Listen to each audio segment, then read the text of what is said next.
kita menjadi orang yang istiqomah sampai akhir hayat kita bisa ditutup dalam keadaan husnul khotimah. Amin ya rabbal alamin. Hadirin wal hadirat, para jamaah muslimin muslimat rahimakumullah. Terlebih malam ini dan juga mungkin setiap malam Jumat saya perhatikan Masya Allah yang hadir hampir mayoritas pemuda-pemuda. Ibu-ibu, bapak-bapak ngaku pemuda saja enggak apa-apa, Pak. Karena 20-30 tahun yang lalu sampean juga masih muda, Ada satu orang ditanya, umurnya berapa? 25. 10 tahun selanjutnya ditanya, berapa umurnya? 25. Loh kok tetap saya kalau ngomong enggak pernah mencela-mencela, selalu istiqomah kata Pak. Nah, sampean istiqomah seperti itu saja, Hadirin rahimakumullah. Ketika pemuda, khususnya sampean yang punya anak muda diarahkan ke tempat-tempat kebaikan, senangnya Allah Subhanahu wa taala, bangganya Allah Subhanahu wa taala kepada pemuda yang mendekat. Itu jauh lebih bangga daripada hamba lain yang mendekat kepada Allah Subhanahu wa taala. Allah Subhanahu wa taala dalam satu hadis qudsi berfirman, Rasulullah SAW menyampaikan bahwasanya Allah berfirman, ayyuhas syab at-tariku syahwatahu min ajli anta indi ka ba'di malaikati. Kata Allah Subhanahu wa taala, wahai pemuda, ini Allah bilang kepada pemuda-pemudi, wahai pemuda-pemudi yang meninggalkan syahwatnya, keinginan dirinya. Syahwat itu bukan harus hawa nafsu. Pokoknya keinginan-keinginan masa muda, keinginan yang umumnya orang kepingin, ditinggalkan min ajli karena aku. Kalau mau ditanya, sampean kepingin main Mobile Legend apa enggak sing menom-nom iki? Woi. Mobile Legend apa pengajian? Ibu-ibu, mbak-mbak, sinetron apa pengajian? Ada sinetron apa sing rame saiki? Itulah ya, apa al-al itu. Kepengen ngelihat kan tapi ya Allah sekarang waktunya pengajian, hadir sudah, kelewatan ndak apa-apa, nanti dibales, diganti, dikodok, tak doain dulu. Tapi tetap meninggalkan karena min ajli, meninggalkannya kata Allah min ajli karena saya, karena aku kata Allah, bukan meninggalkan. Kenapa pengajian bisa lirik-lirikan, Beb? Itu meninggalkan sinetron demi pengajian, tapi pengajiannya gara-gara, bukan gara-gara Allah. Allah bilang kalau kalian tinggalkan karena aku, anta indi, kalian posisinya di sisiku, kaba'di malaikati, seperti malaikat-malaikat khusus saya. Bukan kayak malaikat lagi Pak. Seperti malaikat-malaikat yang VIP yang khusus. Mudah-mudahan Allah maj'alna minhum. Mudah-mudahan kita dijadikan oleh Allah Subhanahu wa taala. Dan ketika pemuda itu yang bergerak, pernah di perang Badar. Perang Badar itu perang yang luar biasa. Perang yang menjadikan orang yang ikut menjadi sahabat-sahabat terbaik di sisi Allah Subhanahu wa taala. Pernah satu waktu diceritakan oleh sahabat Abdurrahman bin Auf. Sayyidina Abdurrahman bin Auf ini sahabat lama, Pak. Sudah mulai dari Mekah sebelum hijrah sudah Islam. Sudah berjuang bersama Nabi Muhammad SAW. Namanya Sayyidina Abdurrahman bin Auf, termasuk 10 orang yang dijamin surganya oleh Allah Subhanahu wa taala. Sayyidina Abdurrahman bin Auf, perang Badar ini kan terjadi di Madinah. Jadi ketika Rasulullah bersama para sahabat hijrah ke Madinah, beliau akhirnya pertama kali perang yang terjadi itu namanya perang Badar, ada perang kecil-kecil tidak terjadi, tidak jadi, ngirim pasukan tidak jadi, sampai akhirnya perang Badar terjadi. 300 orang, tepatnya 313 orang melawan sekitar 1000 orang. Tapi tetap maju, Pak. Sayyidina Abdurrahman bin Auf ini cerita, kata beliau, saya ketika pasukan sudah dirapikan oleh Kanjeng Nabi, Nabi Muhammad sudah memberikan aba-aba untuk berbaris, siap, Nabi Muhammad SAW kalau sebelum perang itu memberikan aba-aba untuk semangat.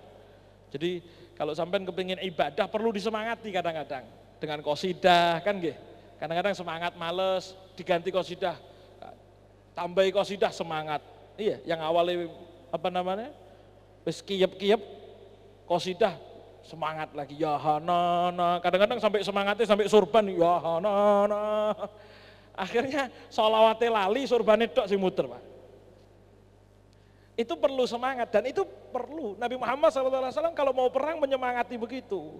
Kadang-kadang diiming-imingi oleh Kanjeng Nabi. Gumu ila jannatin arduha samawati wal ard. Ayo bangkit di hadapan mata kalian surga. Luasnya surga itu seperti luasnya bumi dan langit dibentangkan, itu baru luasnya surga. Itu baru lebarnya surga. Arduha samawati wal ard. Singkat cerita, ketika Nabi Muhammad sudah memberikan semangat kepada para pasukan, Pak, Sayyidina Abdurrahman ini sahabat senior cerita, ketika perang sudah mau mulai, saya ini baris, kok lihat di kanan kiri saya 2 orang anak muda. Ya kalau mungkin kalau masalah pengalaman kan tidak pengalaman seperti yang senior-senior, nggih. Sampai yang mungkin pengalaman pengajiannya saja mungkin tidak sama seperti pengalamannya orang yang tua-tua.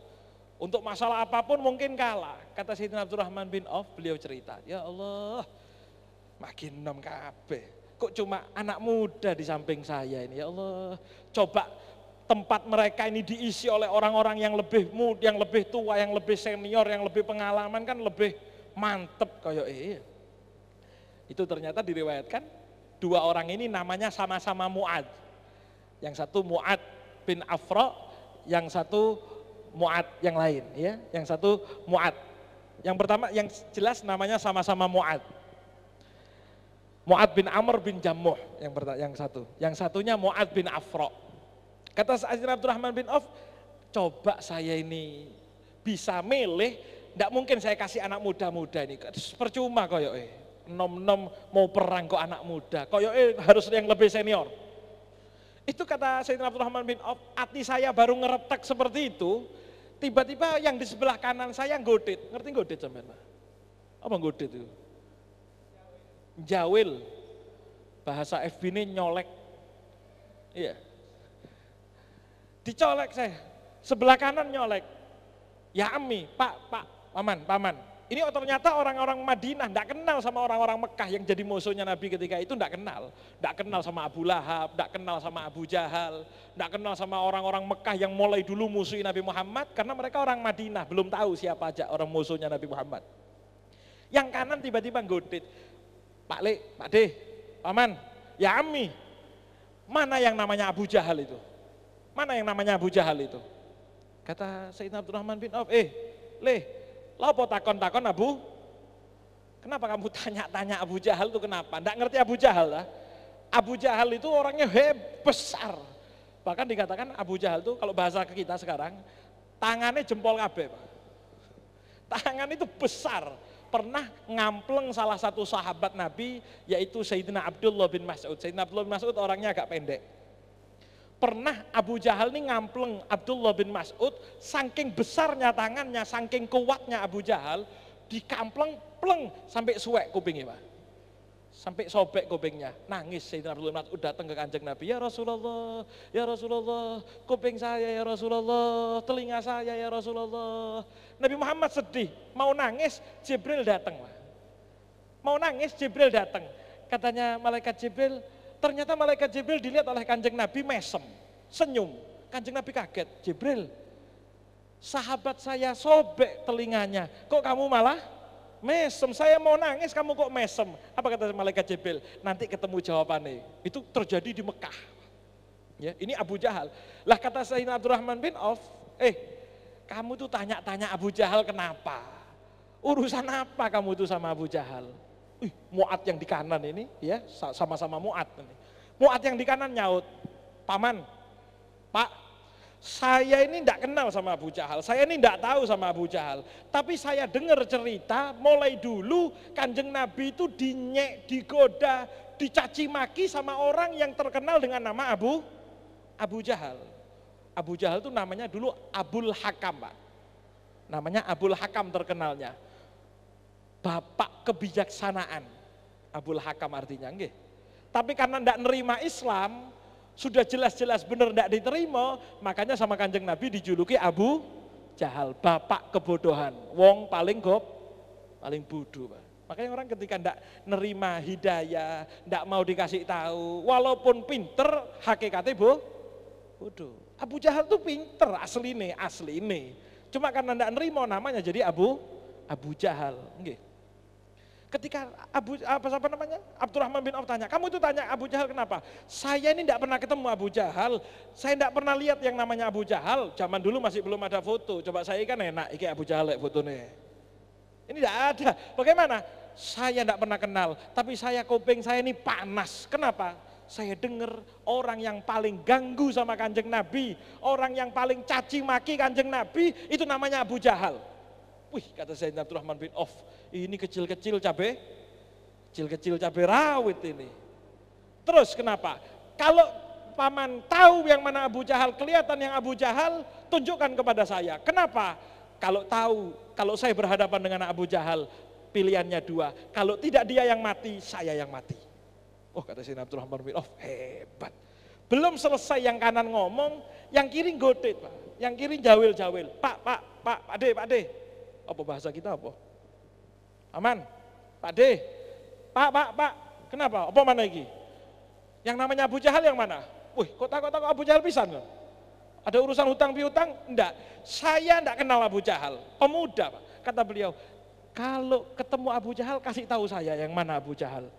Karena kalau saya ketemu Abu Jahal, hanya satu pilihannya, salah satunya harus mati. Kalau tidak dia yang mati, saya yang mati, tidak apa-apa. Karena saya dengar yang caci maki, yang menghina dan menodai Nabi Muhammad, yang selalu ganggu Nabi Muhammad, itu namanya Abu Jahal.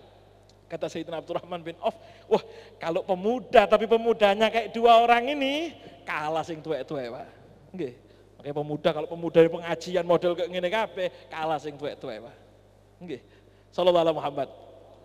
Karena memang seperti itu, pemuda ketika bisa hebat ngalah-ngalah yang tua. Kalau bahasa biasa, kalau tua ibadah wajar karena memang bau. Ya, walaupun tidak semua orang tua seperti itu. Tapi ketika pemuda nafsu masih bergejolak, kok mau diarahkan kepada kebaikan, punya prioritas di hadapan Allah Subhanahu wa ta'ala. Singkat cerita, kata Sayyidina Abdurrahman bin Auf, begitu kita mau maju perang, ternyata Abu Jahal kelihatan dari jauh. Karena orang dulu itu kalau perang, pendekar-pendekarnya punya baju-baju khusus. Kayak seperti Sayyidina Hamzah bin Abdul Muttalib, kalau perang bersama Kanjeng Nabi, beliau pakai baju perangnya ini ditempeli bulu-bulunya burung onta. Jadi dari jauh gagah kelihatan tambah, itu jenenge Hamzah, tidak takut. Lagi ini kan malah singitan. Tambah pakai baju sekiranya pakai kamuflase, tidak kelihatan. Tapi kalau beliau tidak tambah kelihatan, ayo dihadapi, siapa yang mau menghadapi. Kata Sayyidina Abdurrahman bin Auf, begitu saya kelihatan Abu Jahal pakai tanda yang khusus, saya bilang, Mu'ad, mas, itu tuh yang namanya Abu Jahal, yang pakai baju. Belum selesai ngomong, baru nuding, kata Sayyidina Abdurrahman bin Auf, saya ini ngomong belum selesai, dua orang ini mencolot sudah Pak. Dua orang ini mencolot, loncat marah nih Abu Jahal, yang sampai akhirnya dipukul roboh sama dua orang ini. Sallallahu alaihi Muhammad. Namanya Mu'ad bin Afra dan Mu'ad bin Amr bin Jamuh. Dua orang pemuda yang ternyata mengalahkan musuhnya Kanjeng Nabi Muhammad sallallahu alaihi wasallam. Musuh yang paling besar yang dijuluki oleh Nabi Muhammad sallallahu alaihi wasallam, Fir'aun ummati. Fir'aunnya umatnya Kanjeng Nabi, yang kayak Fir'aun, itu Abu Jahal yang pertama Pak. Abu Jahal ini parah. Ternyata yang berhasil memukul roboh adalah dua orang pemuda. Jadi pemuda jangan ono sing senior, enggak, maju. Karena pemuda ketika hebat malah bisa ngalah-ngalah yang lain. Sallallahu alaihi Muhammad. Okay. Hadirin rahimakumullah. Ada satu cerita sahabat Nabi yang malam ini ingin saya bahas. Okay. Salah seorang sahabat Nabi yang ternyata ketika Kanjeng Nabi itu masuk kota Madinah, seluruh sahabat ini berbondong-bondong ingin andil dalam perjuangan Kanjeng Nabi. Ada yang punya uang, andil berkorban. Ada yang punya harta banyak, diberikan untuk Kanjeng Nabi. Ada orang yang tidak punya harta tapi punya anak tukang mebel, bisa buat kerajinan-kerajinan, nawarkan kepada Kanjeng Nabi, ya Rasulullah, gimana kalau anak saya suruh untuk bikin mimbar? Oh boleh, silahkan bikin. Ada orang yang pemuda-pemuda yang tidak punya apa-apa, nawarkan kepada Kanjeng Nabi, ya Rasulullah, bagaimana kalau saya melaksanakan ini. Bagaimana kalau saya melaksanakan ini? Ya, di antaranya ketika Kanjeng Nabi masuk kota Madinah, Pak, ya, sebelum saya cerita yang tadi, di antaranya ketika Kanjeng Nabi ini masuk kota Madinah, sudah naik di dalam ontanya, sudah naik di atas ontanya, sahabat ngerumpul di hadapan Kanjeng Nabi semua, nuntun ontanya Kanjeng Nabi. Ada satu pemuda namanya Sayyidina Tolhah ibnul Barro. Tolhah bin Barro. Sayyidina Tolhah bin Barro ini dikatakan umurnya baru ABG, baru 15 tidak sampai 20, di atas 15 tidak sampai 20, baru ABG sekali. Itu ternyata beliau sampai mendekat ke Kanjeng Nabi, ke onta beliau, meripit nang untone Kanjeng Nabi, Pak. Kalau Kanjeng Nabi itu kakinya ngayun, sallallahu alaihi Muhammad. Kalau ontanya Kanjeng Nabi itu berjalan, kakinya Kanjeng Nabi ngayun, sama Sayyidina Tolhah ini diciumi kakinya Kanjeng Nabi. Okay? Kanjeng Nabi ngayun, kakinya dicium. Ngayun lagi, dicium lagi. Ini namanya pinter memanfaatkan kesempatan dalam, harus seperti itu. Okay? Harus jadi sahabat, apalagi jadi pemuda-pemuda itu cari kesempatan yang sekiranya orang tidak bisa, sampean bisa. Orang lain bingung sama Kanjeng Nabi, tidak lupa, ini ada badannya Kanjeng Nabi diciumi, Pak. Ada orang yang lupa sama Kanjeng Nabi, yang lainnya roibot mau salaman, bisa dapat kaki, ya kaki dicium. Ya, sallallahu alaihi Muhammad. Sayyidina Tolhah bin Barro ini dikatakan, sampai ketika dapat satu kesempatan kosong, nganggur, Kanjeng Nabi tidak ngomong, Kanjeng Nabi itu dijawil, ya Rasulullah, ya Rasulullah, ya Rasulullah. Sampai akhirnya Kanjeng Nabi noleh, Kanjeng Nabi itu ternyata ditanya sama Sayyidina Tolhah, ya wahai Rasulullah, murni bima syi'ta, ayo panjenengan perintahkan saya, apa saja insya Allah saya nurut, perintah apa saja insya Allah saya nurut. Ya, dan ini omongan bukan omongan macam-macam, Pak, bukan omongan apa gubab, awawu. Kalau kita kan gini, Beb silakan Beb, mohon apa saja Beb, silahkan insya Allah saya penuhi. Saya kepingin sepeda motor, ya ojo gede-gede Beb. Kan kita biasanya gitu. Suruh, ya jangan kemahalan lah Beb. Ini kalau kata beliau, ya Rasulullah suruh saya apa saja. Kata Sayyidina Tolhah, suruh saya apa saja. Ternyata Kanjeng Nabi nyuruh apa Pak? Kata beliau, temenan, serius kamu disuruh apa saja mau? Iya. Uktul abaka, kata Kanjeng Nabi. Ayo coba patenono bapakmu. Abahmu kan musuh sama saya. Ayo coba patenono bapakmu. Lah kalau kita ngomong ngono ya Pak. Kalau sampean ngomong, ya Rasulullah perintah sudah siap Beb, siap Ustadz, siap ini. Ya wis, sikat tenok, preman, jangan apa sudah, preman terus, lawanan itu preman, siap? Siap?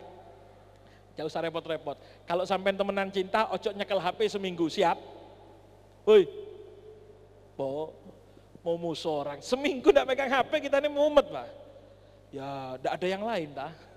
Apa ada perintah yang lain? Itu perintah biasa. Bagaimana sahabat ketika ngomong, ya Rasulullah perintah, kata Kanjeng Nabi, uktul abaka, ayo patenono bapakmu, bunuh abah kamu. Apa kamu yang misal musuh kepada Nabi Muhammad, musuh kepada Islam, coba bunuhin. Itu Sayyidina Tolhah tidak pakai A-I-U-E-O, langsung balik, mencolot, keluarkan pedang, lari Pak. Mau bunuh abahnya, dipanggil sama Kanjeng Nabi, stop, balik Tolhah, saya tidak nyuruh untuk memutus silaturahmi. Dites sama Kanjeng Nabi, ternyata betul-betul berjalan. Sallallahu alaihi Muhammad. Itu pemuda zaman Kanjeng Nabi. Nggih.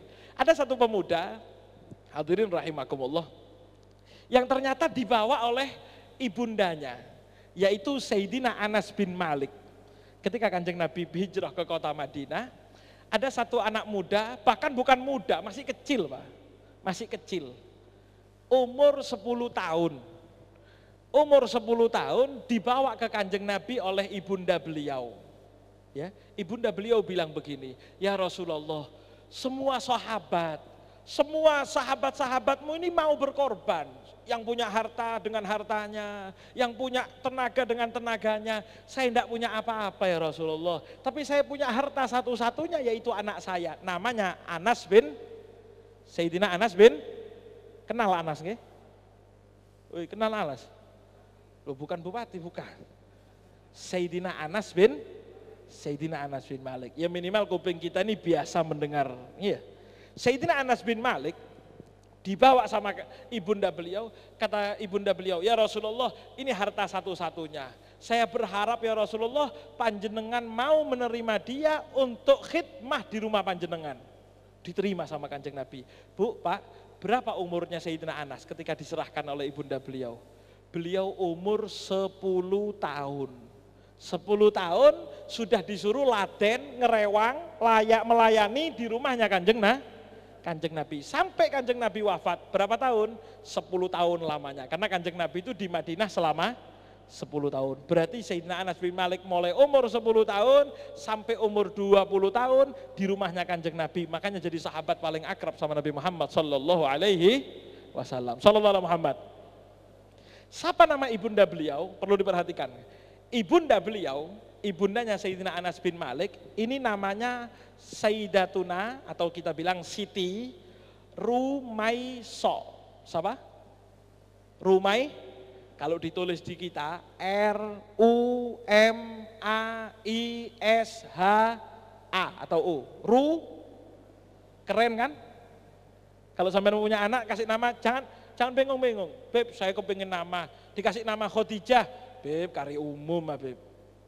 Gini penyakit wong saiki, Pak. Beb, saya punya anak laki perempuan, laki kasih nama siapa ya Beb ya? Abdullah, ndak ono sing lain dah Beb. Pokoknya kepengen nama keren, Pak. Lah kalau sampai nyari nama keren banyak, saya stok banyak. Di antara stok nama keren dari sahabat-sahabat Nabi, lah kalau keren ndak ono artinya gaya apa?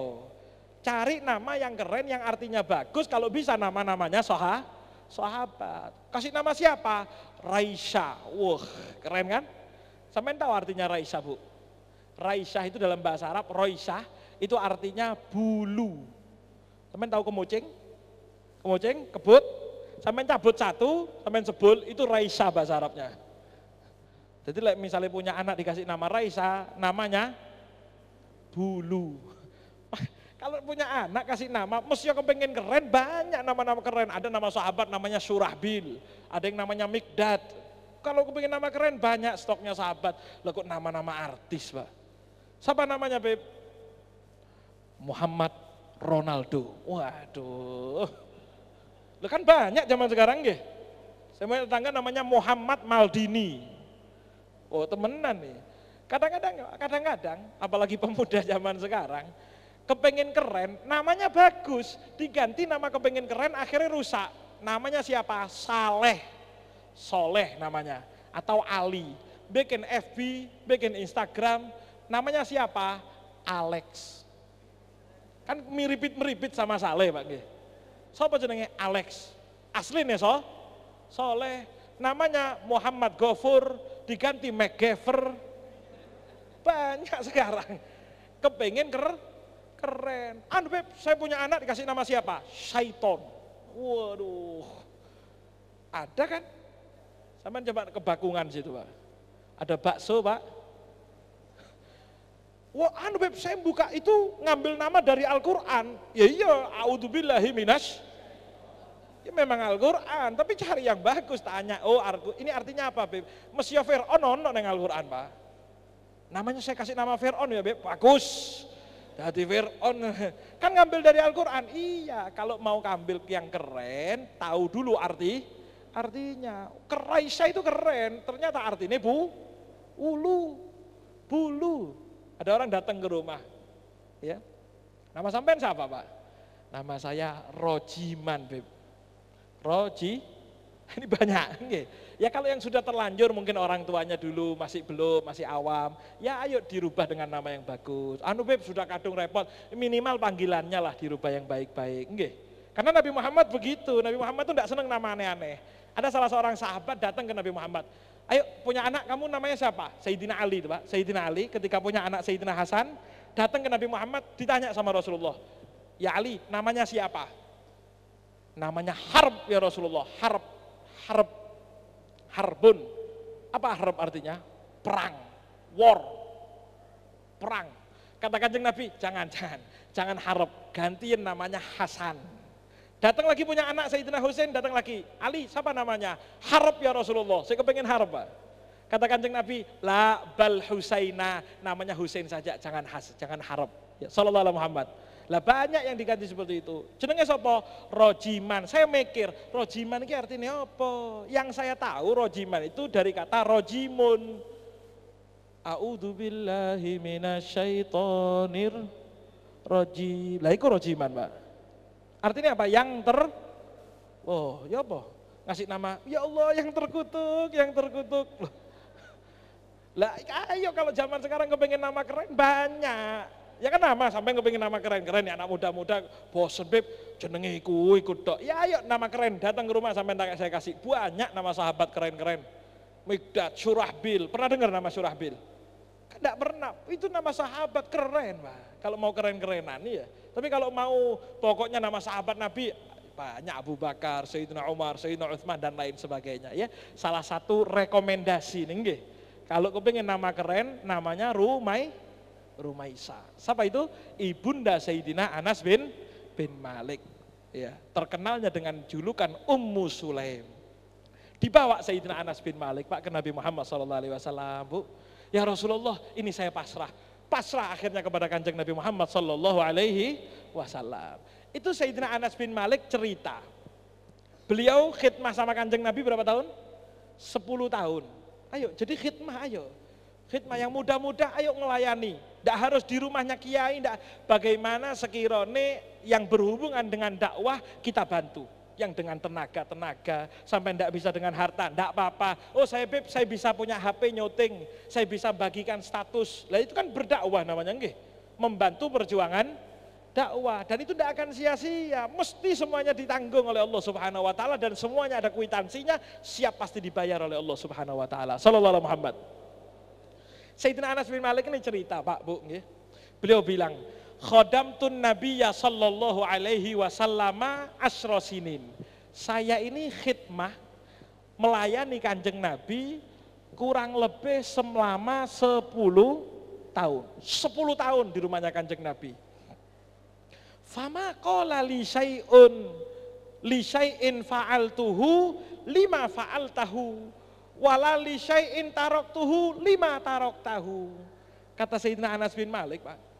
Saya ini 10 tahun khidmah di rumahnya Kanjeng Nabi. Tidak pernah sekalipun Kanjeng Nabi itu ngamuk sama saya. Saya tidak ngelakoni. Apa kok gak lakoni itu? Kenapa kamu tidak kesini? Kenapa kamu ngamuk-ngamuk? Tidak. Tidak pernah saya ini ketika salah melakukan, kata Kanjeng Nabi, kenapa kamu begini? Kenapa? Tidak pernah. Berapa tahun? 10 tahun.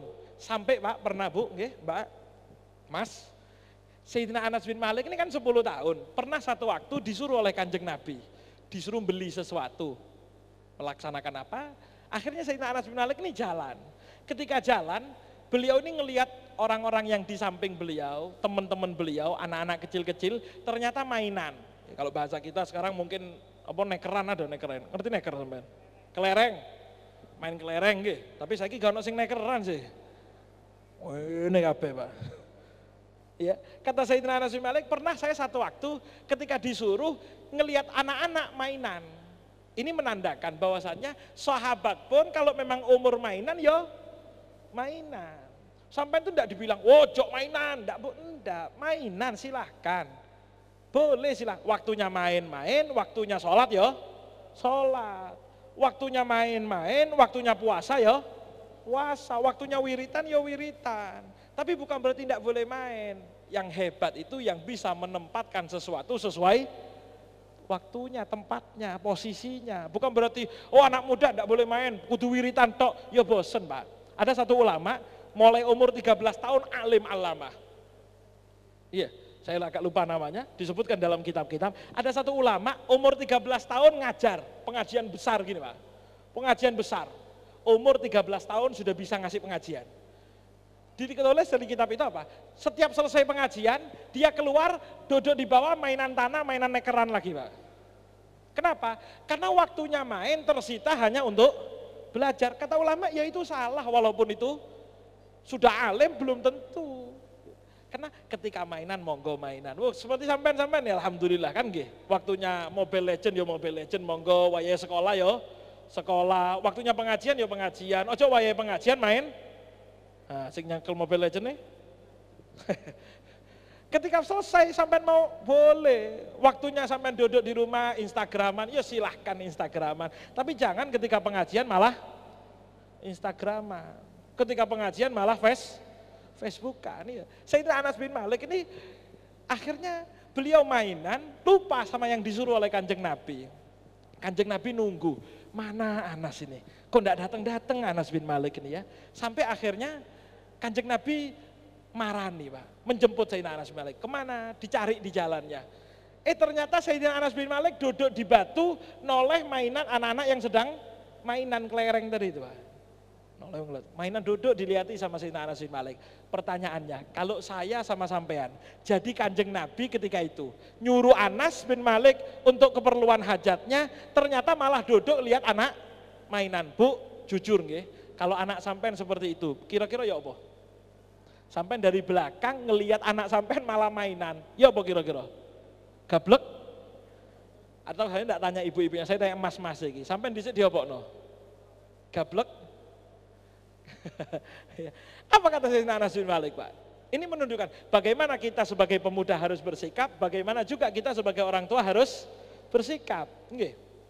Kata Sayyidina Anas bin Malik, ketika saya duduk enak lupa sama yang disuruh Kanjeng Nabi, ternyata dari belakang ada satu orang yang memeluk saya dari belakang sambil menutupi mata saya. Jadi dari belakang dipeluk ditutup mata. Kata Sayyidina Anas bin Malik, walaupun tidak pakai ngomong saya tahu kalau itu Kanjeng Nabi. Kenapa? Tidak ada orang yang seharum badannya melebihi harumnya Kanjeng Nabi sallallahu alaihi Muhammad. Bahkan kata Imam Maulid Ad-Dibai, beliau mengatakan idza jalasa fi majlisin baqiyatibuhu fihi ayyaman wa in taghayyab. Kanjeng Nabi kalau duduk di satu tempat, ketika beliau pulang wanginya masih tetap di tempat tersebut berhari-hari lamanya sallallahu alaihi Muhammad. Berhari-hari kan. Kata Sayyidina Anas bin Malik, walaupun tidak pakai ngomong, saya tahu itu Kanjeng Nabi. Dan satu lagi kata Sayyidina Anas bin Malik, ketika tangan beliau menyentuh wajah saya tahu itu wajahnya, itu tangannya Kanjeng Nabi. Kenapa? Karena saya tidak pernah mamasastu hadibajan wala hariran alyanu min Rasulillah sallallahu alaihi wasallam. Kata Sayyidina Anas bin Malik, karena saya pengalaman betul, saya tidak pernah nyentuh kain sutra yang lebih halus daripada tangannya Kanjeng Nabi Muhammad sallallahu alaihi wasallam. Saya tidak pernah nyentuh sutra, ternyata rasanya lebih halus daripada tangannya Kanjeng Nabi, tidak pernah. Padahal Kanjeng Nabi hobi kerja Pak. Bahkan ketika angkat-angkat bangun Masjid Nabawi, ketika yang lain ngangkat satu batu bata, ya kalau batu batanya di sana besar-besar. Yang lain satu-satu, Kanjeng Nabi dua. Jadi jangan merasa, oh Kanjeng Nabi halus berarti gak tahu pegawe. Enggak, angkat-angkat Kanjeng Nabi. Cuma memang kekhususan dari Allah Subhanahu wa taala. Kata Sayyidina Anas bin Malik, beliau nutupi wajah saya tahu itu Kanjeng Nabi. Ternyata Kanjeng Nabi tidak marah, malah tanya, man ana? Ayo, sopo aku, ayo. Sapa saya, ayo, sapa saya. Bukan ngamuk, malah diajak guyon. Kata Sayyidina Anas bin Malik, karena itu saya tahu Kanjeng Nabi, saya tidak langsung jawab, siapa ya? Pura-pura Pak. Kenapa? Kata Sayyidina Anas bin Malik, karena saya kepengen dipegang Nabi semakin saya kepengen semakin lama dipegang Nabi. Kapan mana dicekel? Kapan mana diusap-usap sama Kanjeng Nabi? Ini namanya pintar memanfaatkan kesempatan dalam. Jadi pemuda itu harus begitu. Jadi kita ini jadi jamaah jangan polos-polosan toh, enggak. Kadang-kadang perlu, ya saya dulu diajari Pak seperti itu. Kalau mau salaman sama guru sama ulama, kadang-kadang jangan nyerendel podo, salaman. Akhirnya enggak tahu. Kadang-kadang rodok ngerim sedikit Pak, nggih. Tapi cok praktek abeng kok. Suwe. Dulu kita pengalaman, ya cari cara, gimana sekiranya ketika salaman, rodok miring. Konco wis maju, saya tenang. Sehingga ketika salaman, beliau noleh kepada saya. Ketika noleh, kenalan, Beb, doakan saya Muhsin Habsyi, Beb. Akhirnya, Pak Yai doakan saya Muhsin Habsyi. Akhirnya saya dapat sesuatu yang tidak didapatkan oleh orang lain. Tapi ojo dipraktek kabeh bareng-bareng. Nggih. Cari cara, itu Sayyidina Anas bin Malik. Beliau kalau coba sampean bilang, Pak Yai coba tolong usap saya, ya tidak gelem Pak.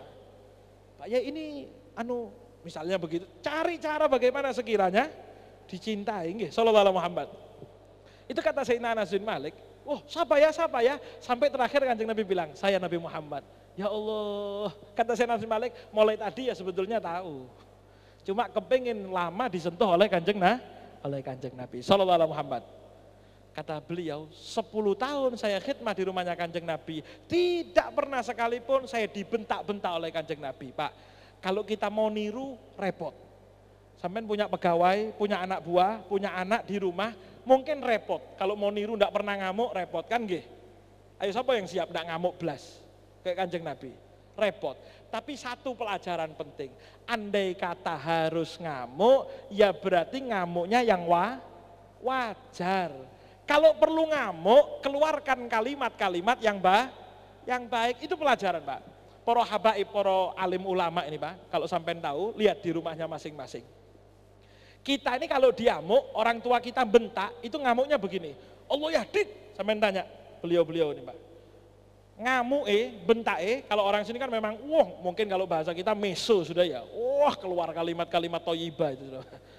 Isi kebun binatang wis metu kabeh biasanya. Kita ini, keluarga para habaib ini biasanya kalau ngamuk, paling takut kalau abah kita sudah ngomong Allah yahdik, mendelik sama ngomong Allah yahdik, itu paling ngamuk, Pak. Sampai tanya, betul Bim? Apa artinya Allah yahdik? Allah yahdik itu artinya semoga Allah ngasih hidayah kepada kamu. Ngamuk tapi ngomongnya, sampai tahu istilah bahlul, pernah dengar nama bahlul, Pak? Kata bahlul pernah?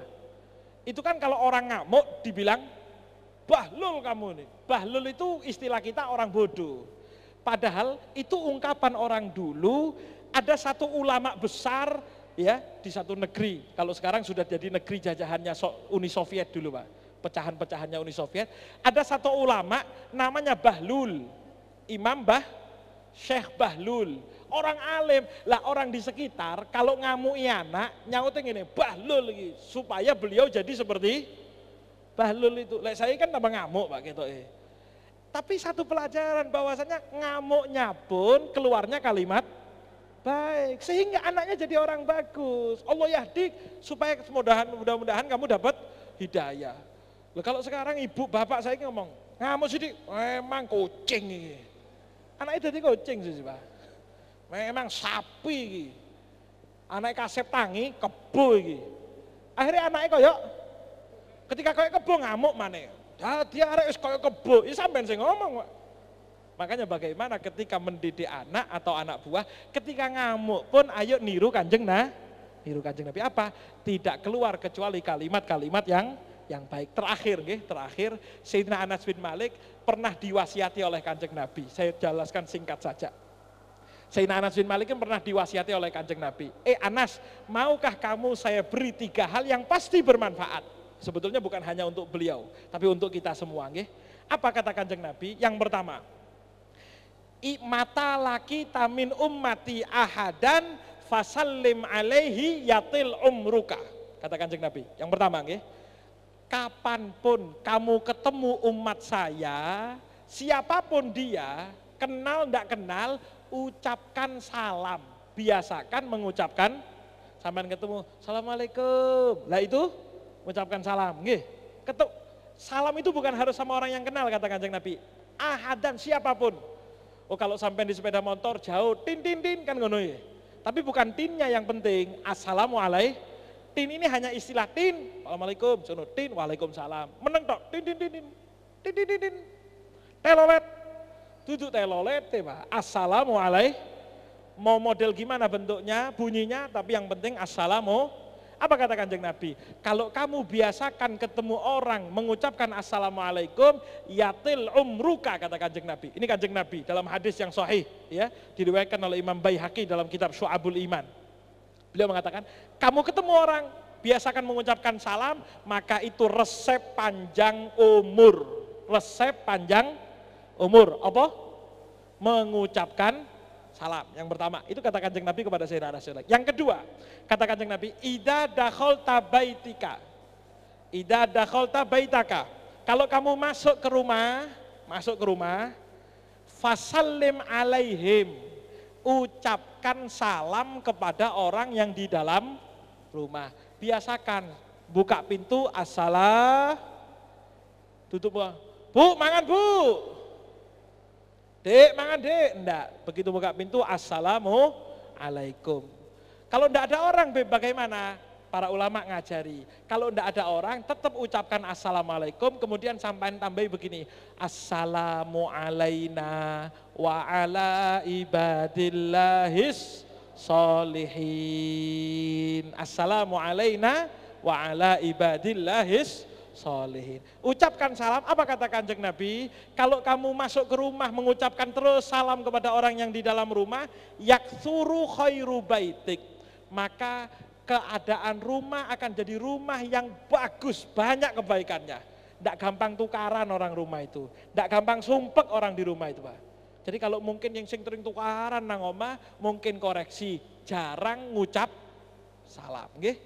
Tukaran terus, bapak ambil anak, suami istri, coba koreksi, mungkin kurang-kurang mengucapkan salam. Itu yang kedua, nggih. Salam sama orang yang ketemu, panjang umur. Resep yang kedua supaya rumah harmonis, ngucap salam. Yang ketiga, wasolli sholatat duha. Ayo diistiqomai sholat duha. Kenapa? Fa innaha sholatul awwabinal abror. Karena itu resep ketika mau jadi orang yang mulia di hadapan Allah, resepnya istiqomah sholat Beb, saya masih belum bisa sodako, belum bisa ini. Wes, ayo dimulai dari sholat walaupun cuma 2 rakaat. Siap nggih? 3 resep dari Kanjeng Nabi untuk Sayyidina Anas bin Malik. Ketemu orang salam, panjang umur. Yang kedua resep harmonis di rumah, masuk rumah ucapkan salam. Bahkan kata ulama, kalau bisa ditambahi sholawat ketika masuk rumah. Sholawat 3 kali. Assalamualaikum ayuhan nabi wa rahmatullah, pernah dulu disampaikan oleh Habib Muhammad Al-Habsyi. Nggih. Ya. Karena siapa yang baca sholawat ketika masuk rumah, kemudian ditambahi ayat kursi dan kul huwallahu ahad, kul a'udzu birabbil falaq, kul a'udzu birabbin nas, maka insya Allah rumah tersebut dimasuki rezeki dan luber rezeki ini. Bahkan bukan cuma penduduk rumah tersebut, sampai rumah samping-sampingnya. Amin ya rabbal. Yang ketiga, sholatodu, insya Allah jadi orang yang baik. Maka ayo, yang masih merasa saya belum baik, ayo dipatengi sholat duha, insya Allah jadi sebab hidayah. Amin ya rabbal alamin. Wa sallallahu ala sayyidina Muhammadin wa ala alihi wa sahbihi wa sallam. Walhamdulillahi rabbil alamin. Wassalamualaikum warahmatullahi wabarakatuh. Bismillahirrahmanirrahim. Alhamdulillahi rabbil alamin. Allahumma salli wa sallim wa barik ala sayyidina Muhammadin fil awwalina wal akhirin. Wa salli wa sallim ala sayyidina Muhammadin fil nabiyina wal mursalin. Wa salli wa sallim ala sayyidina Muhammadin في كل وقت وحين. اللهم اجعل جمعنا هذا جمعا مرحوما وتفرقنا من بعده تفرقا معصوما ولا تجعل فينا ولا منا ولا معنا شقيا ولا محروما. اللهم اجعل مستقر علوم النافع قلوبنا واجعل مستقر أربابها ديارنا. اللهم اجعل مستقر المعرفة بك قلوبنا واجعل مستقر أربابها ديارنا. اللهم اكتب في قلوبنا رجاءك واقطع رجاءنا عمن سواك حتى لا نرجو أحدا غيرك. اللهم متعنا بأسماعنا وأبصارنا وقوتنا ما أحييتنا وأبقيتنا واجعله الوارث منا. ربنا هب لنا من أزواجنا وذرياتنا قرة أعين واجعلنا للمتقين إماما. ربنا آتنا في الدنيا حسنة وفي الآخرة حسنة وقنا عذاب النار. يا الله بها يا الله بها يا الله بحسن الخاتمة. يا الله بها يا الله بها يا الله بحسن الخاتمة. يا الله بها يا الله بها يا الله بحسن الخاتمة. سبحان ربك رب العزة عما يصفون وسلام على المرسلين والحمد لله رب العالمين. وإلى حضرة النبي محمد صلى الله عليه وسلم الفاتحة.